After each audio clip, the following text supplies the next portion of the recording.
Pension అనేది గౌరవ ముఖ్యమంత్రి గారు ప్రత్యేకించి చాలా జాగ్రత్తగా ఇంప్లిమెంట్ చేయడానికి పూర్తి స్థాయిలో పనిచేస్తున్నారు అధ్యక్ష. గత పరిపాలనలో 2000 నుంచి 3000 చేస్తా అన్న హామీ 4 సంవత్సరాలు 5 సంవత్సరాలు పట్టింది అధ్యక్ష. ఈరోజు గౌరవ ముఖ్యమంత్రి గారు చెప్పిన మాట ప్రకారంగా 3000 నుంచి 4000 ఒకేసారి ఇవ్వడం జరుగుతుంది. అది కూడా నాయకులు గుర్తుపెట్టుకోవాలనే విషయాన్ని తెలియజేసుకుంటున్నాను.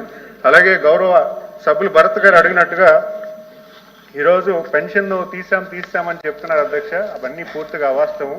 ఈరోజు ప్రభుత్వం ఇచ్చిన 15 మాసాల్లో ఏ పెన్షన్ కూడా తొలగించడం అనేది జరగలేదు అధ్యక్ష. ఎక్కడైతే లోకల్గా కలెక్టర్కి ఎవరైతే గ్రీవెన్స్ ద్వారా ఫిర్యాదులు వస్తున్నాయో అక్కడే 3000 పెన్షన్స్ తీయడం జరిగింది. మరి అలాగే ఎవరైతే వ్యక్తులు కాలవస్తూ చనిపోయి ఉన్నారో వాళ్ళ వ్యక్తులు అనేది చనిపోయి ఉన్నారు కాబట్టి వాళ్ళ పెన్షన్స్ అని ఆగిపోయి అధ్యక్ష. అది తొలగించడం కాదని విషయాన్ని కూడా వీళ్ళకి తెలియజేసుకుంటున్నాను. గత ప్రభుత్వం ఏర్పడిన తర్వాత 65,18,000 పెన్షన్స్ ఇస్తుంటే ఈరోజు 63,71,000 మందికి ఇస్తున్నాం అధ్యక్ష. మరి అంతేకాకుండా స్పౌస్ పెన్షన్ ఈరోజు 1,58,000 మందికి ఈరోజు వెంటనే ఎవరైనా హస్బెండ్ చనిపోతే స్పౌస్ పెన్షన్ వెంటనే అర్హత కల్పించి వాళ్ళకి ఇవ్వడం జరుగుతుంది అధ్యక్ష.